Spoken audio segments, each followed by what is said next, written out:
Nous revenons à Bamako où s'est tenue ce jeudi à l'hôtel Salam une cérémonie de remise officielle du document de la campagne aéroportée dans la région de Kidal. Une cérémonie qui a été présidée par le ministre des Mines, de l'Énergie et de l'Eau, Ahmed Sow. Des précisions avec Nabou Touré, Mamadou Diakité. La cérémonie officielle qui s'est tenue ce jeudi après-midi avait pour but de faire connaître la société Oklo Uranium Limited auprès du gouvernement et du peuple malien, ainsi que la présentation des résultats de la campagne de géophysique aéroportée réalisée dans la zone de Kidal par la société. La presse et les invités ont pu assister à une présentation d'Oklo Uranium Limited.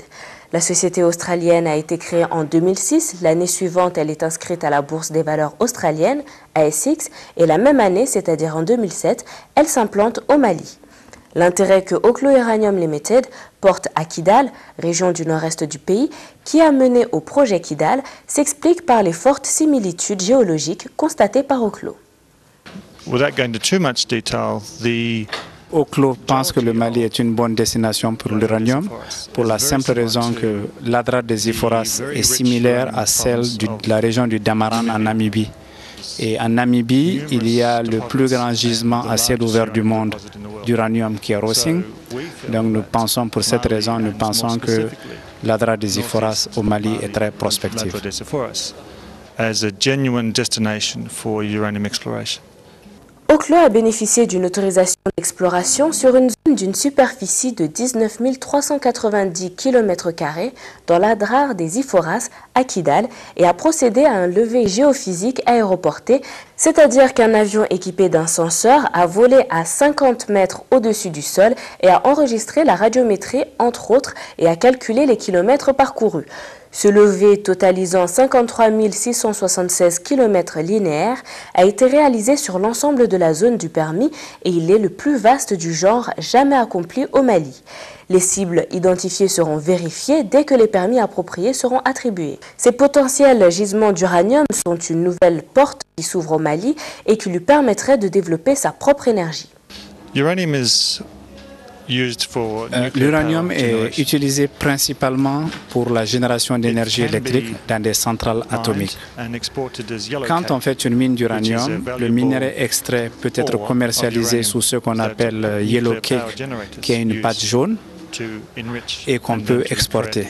Mais le Mali a deux choix. Le Mali peut décider d'exporter son yellow cake, ou bien le Mali peut décider de construire une centrale nucléaire pour produire de l'énergie électrique et rentrer ainsi dans le concert des peuples producteurs d'énergie.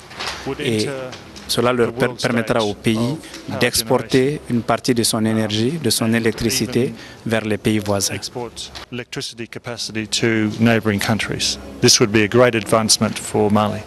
Face à la flambée du prix du baril, l'aboutissement du projet Kidal permettrait effectivement au Mali d'assurer son indépendance énergétique, d'où la satisfaction du gouvernement malien devant la persévérance de la société australienne. L'expérience de Oklo est une expérience très intéressante. Vous vous souviendrez que la société PMC a travaillé dans les années 75-85, pendant 10 ans au Mali, dans la zone justement de Kidal, et a décidé de condamner cette zone. Après 10 ans, on a trouvé quelques indices avec des gisements passifs, donc en disant une fois pour toutes, il n'y a pas d'uranium dans cette zone. Et voilà une junior qui se lève, qui se dit, nous, on va chercher, on va essayer, on va relever le défi. Et qui, avec des techniques modernes, arrive à trouver des indices extrêmement promoteurs.